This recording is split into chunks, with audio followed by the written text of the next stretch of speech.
Alhamdulillah, segala puji bagi Allah Subhanahu wa taala yang telah memberikan kita kesempatan untuk melaksanakan ibadah sholat subuh berjamaah. Sedangkan banyak saudara kita yang belum dapat kesempatan untuk sholat berjamaah karena sakit atau mungkin masih dalam keadaan safar atau yang belum tergerak hatinya untuk memenuhi panggilan azan sholat subuh. Mari kita doakan saudara kita yang sakit agar segera diangkat penyakitnya, yang masih dalam keadaan safar selamat tiba di rumah berkumpul dengan keluarga, dan yang belum tergerak hatinya mendapatkan hidayah sehingga dapat memenuhi panggilan azan untuk sholat subuh berjamaah di masjid yang kita cintai. Amin, amin ya rabbal alamin. Salawat serta salam semoga tercurah kepada baginda Nabi Muhammad Sallallahu Alaihi Wasallam, keluarga, sahabat, dan seluruh pengikutnya hingga akhir zaman.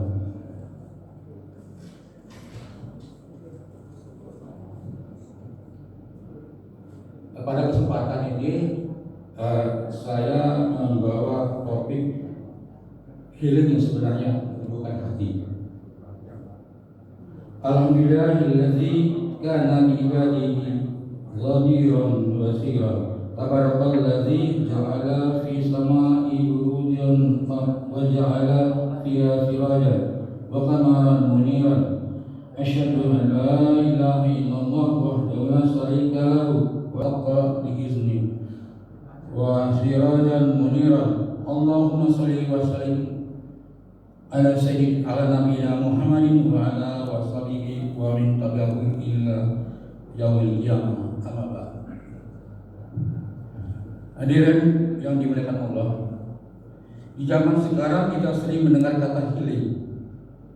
Healing adalah proses penyembuhan diri baik secara fisik, emosional maupun mental, untuk memulihkan diri dari luka, stres, atau trauma yang dalam praktiknya sering dilakukan dengan cara berlibur, jalan-jalan, mencari hiburan, atau sekedar menjauh dari rutinitas.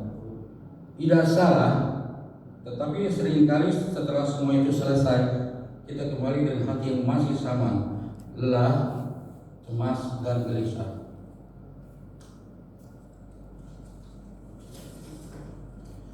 Karena sesungguhnya healing yang sebenarnya bukan sekadar mengalihkan pikiran, tetapi menyembuhkan hati.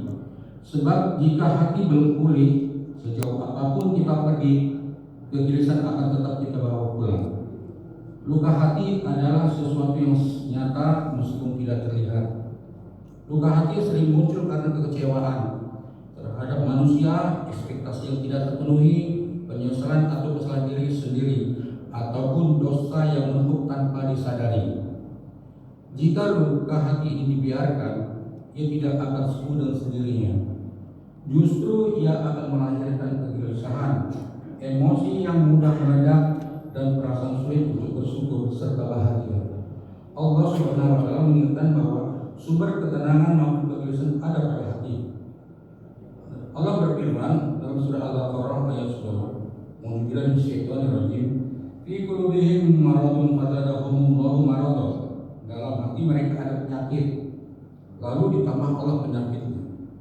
Ayat ini menunjukkan bahwa luka hati yang dibiarkan ini diobati dengan cara yang benar justru akan semakin parah.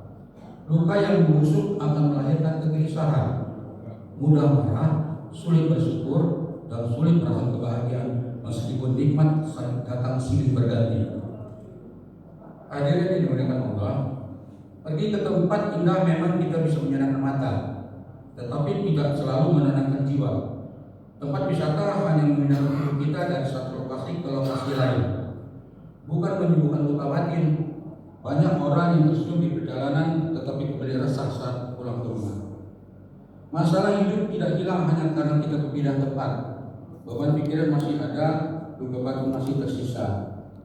Karena yang sebenarnya sakit bukan sekadar raga, melainkan ruh dan hati. Dan yang bisa menyembuhkan ruh hanyalah Sang Pencipta ruh itu sendiri. Hadirin yang dimuliakan Allah, lalu bagaimana healing yang benar menurut Islam? Pertama, mendekat kepada Allah. Islam mengajarkan bahwa ketenangan sejati ada dalam hubungan dengan Allah. Zikir, doa, dan sholat bukan sekadar rutinitas ibadah, tetapi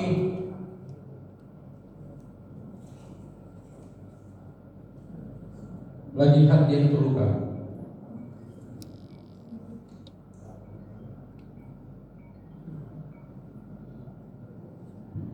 Allah berfirman, "Ala dzikrillahi tatma'innul qulub." Ingatlah, hanya dengan mengingat Allah hati menjadi tenang. Surah Al-Araf ayat 28. Ketika hati gelisah, seringkali bukan karena kurang liburan, tetapi karena jarang berzikir dan kurang dekat dengan Allah.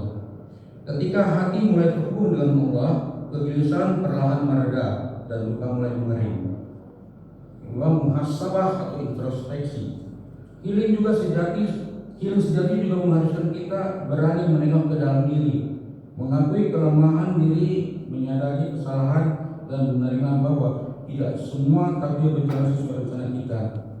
Sebagaimana dalam Al-Quran surah Asy-Syura ayat 30, Alhamdulillah bismillahirrahmanirrahim, wa ma asabakum min musibatin fa bima kasabat aydikum wa yaghfiru an katsir. Dan apa saja musibah yang menimpa kamu, maka adalah disebabkan oleh perbuatan tanganmu sendiri, dan Allah memaafkan sebagian besar dari kesalahan-kesalahan tersebut. Tetapi muhasabah bukan untuk menyalahkan diri, tetapi untuk berdamai dengan diri dan memperbaiki arah hidup. Istighfar dan taubat. Dosa yang tidak disadari adalah racun bagi hati. Ia membuat jiwa berat, sempit, dan tidak tenang. Karena itu Islam menamakan obat paling mujarab istighfar dan taubat. Sebagaimana sabda Rasulullah, "Kullu bani Adam khata'un wa khairul khata'ina tawwabun." Setiap anak Adam pasti berbuat salah, dan sebaik-baik orang yang berbuat kesalahan adalah bertobat. Hadis riwayat Tirmidzi.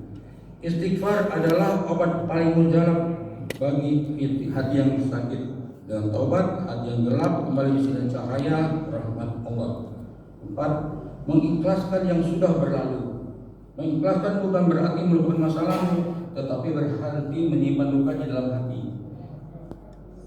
Kita belajar menerima bahwa apa yang terjadi adalah bagian dari rencana Allah yang maha bijaksana.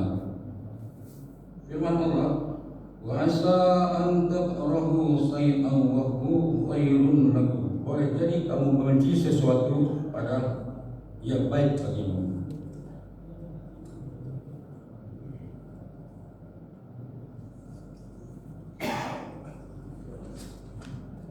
Ketika hati ikhlas, beban menjadi ringan dan luka tidak lagi menguasai jiwa. Hadirin yang dimuliakan Allah. Lalu bagaimana tanda-tanda bahwa hati kita mulai sembuh? Pertama, lebih mudah memaafkan. Hati yang masih terluka akan sulit memaafkan. Namun hati yang mulai sembuh justru merasa lega saat memberi maaf. Bukan karena melupakan luka, tapi karena tidak ingin terus terikat olehnya. Allah berfirman, "A'udzubillahi minasyaitonir rajim, wal yafu wa la yasfahu, ala tuhibbu an yaghfirallahu lakum." Hendaklah mereka memaafkan dan berlapang dada. Tidakkah kalian ingin Allah mengampuni kalian? An-Nur ayat 22. Memaafkan adalah bahwa tanda bahwa hati telah naik kelas dari dipenuhi amarah menjadi dipenuhi cahaya iman. Kedua, tidak mudah tersinggung. Hati yang rapuh akan mudah tersentuh oleh kata-kata kecil. Sebaliknya, hati yang sehat tidak mudah tersulut emosi. Ia mampu menahan diri berpikir jernih. Allah memilih orang-orang yang mampu mengendalikan perasaan. Wal qadhina al-ghaiza wal 'afina 'anil nas. Orang-orang yang menahan amarah akan memaafkan kesalahan orang lain. Tidak mudah tersinggung bukan berarti tidak punya perasaan, tetapi memiliki kendali atas perasaan tersebut. Ketiga, merasa lebih dekat dengan Allah. Tanda paling jelas dari hati yang sembuh adalah kerinduan untuk kembali kepada Allah. Ibadah tidak lagi terasa sebagai beban, melainkan kebutuhan. Allah berfirman, "Alhamdulillah bismillahirrahmanirrahim, innamal mu'minuna alladzina idza dzukirallahu wajilat qulubuhum." Sesungguhnya orang-orang yang beriman adalah mereka yang apabila disebut nama Allah bergetar hati mereka.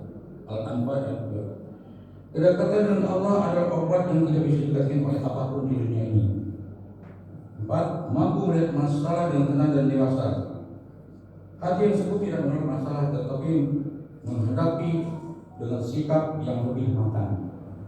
Ia yakin bahwa setiap ujian datang bersama pertolongan Allah. Ini ma'al usri yusra, karena sesungguhnya Allah bersama kesulitan dan ada kemudahan. Al-Isra ayat 6. Masalah tetap ada, tetapi cara kita menangannya telah berubah, lebih sabar, lebih bijaksana. Hadirin yang diberkati Allah, healing sejati bukan terletak pada pemandangan indah, bukan pula pada jauhnya kita dari masalah, tetapi pada hati yang kembali kepada Allah. Ketika hati kembali kepadanya, luka berubah menjadi pelajaran dan ujian menjadi jalan kedewasaan iman. Semoga Allah menyembuhkan hati-hati kita, membersihkannya dari luka yang sudah berkepanjangan dan menggantinya dengan ketenangan serta keyakinan. Ini bulan Muharram, saya mengingatkan di tanggal 9 jangan lupa kita puasa sunat Tasu'ah dan 10 Muharram. Demikianlah uraian singkat ini, lebih dan kurangnya mohon dimaafkan. Mari kita bersama mengucapkan doa kepada Allah. Subhanallahumma wa bihamdika asyhadu an la ilaha illa anta astaghfiruka wa atubu ilaik. Assalamualaikum warahmatullahi wabarakatuh.